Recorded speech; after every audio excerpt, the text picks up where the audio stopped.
नमस्कार। मैं मुंबई से मंजू मंगल प्रभात लोढ़ा। आइए आज मैं आपको रोहिणिया चोर की कहानी सुनाती हूँ। अनजाने में सुने प्रभु महावीर के वचनों ने उसके जीवन को किस तरह से बदल दिया।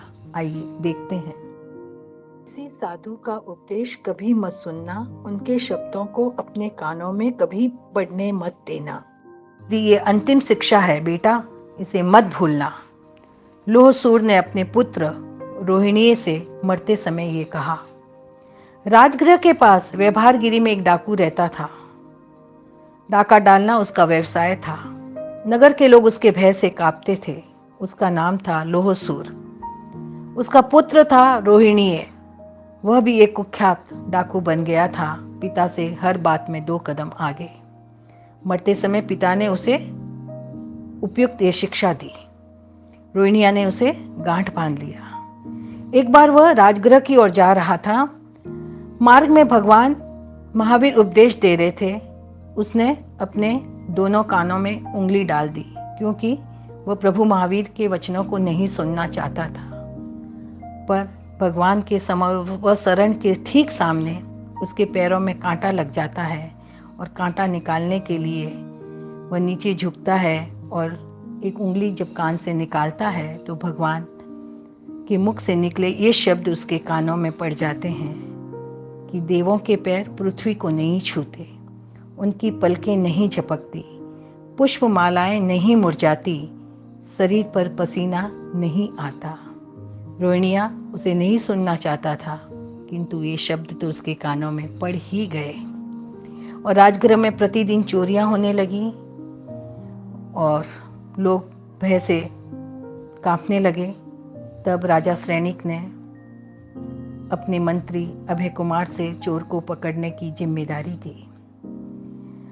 लेकिन रोहिणिया इतना ऐसा चोर था कि अपनी चोरी की भनक कहीं किसी को पड़ने ही नहीं देता था। एक दिन अभय कुमार को उस पर शक हो जाता है, लेकिन वो अपने आप को किसी और गांव का एक नागरिक बताता है। और जब पूछताछ की जाती है तो उसी गांव के नागरिक का नाम उससे मिलता जुलता ही था।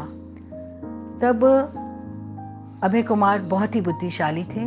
उन्होंने किसी तरह से रोहिणिया चोर को पकड़कर उसे बेहोश कर दिया और बेहोशी में उसके उठने से पहले वहां पर उन्होंने एक ऐसा माहौल खड़ा कर दिया मानो कि वह मर गया हो और मरकर स्वर्ग में पहुंच गया हो।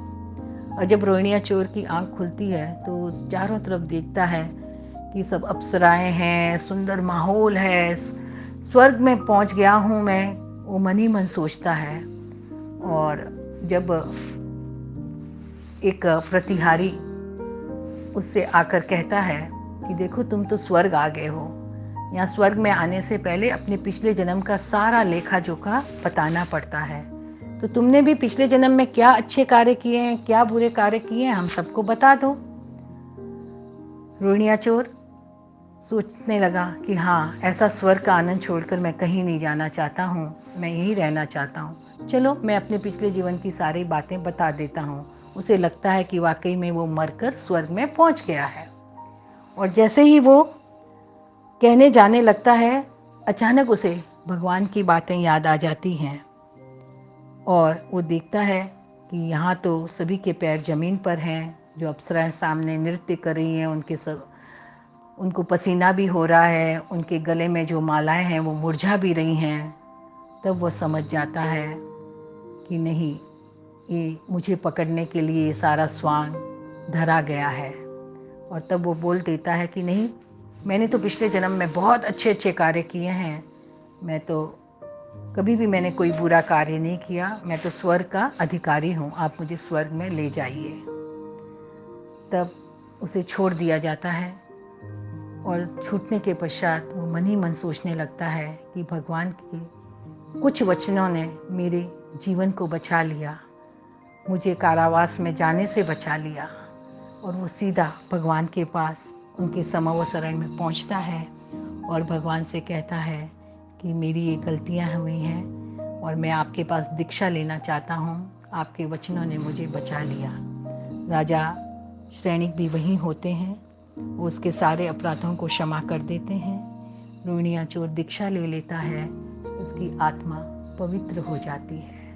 तो मात्र कुछ वचनों को सुनकर उसके जीवन की धारा बदल जाती है।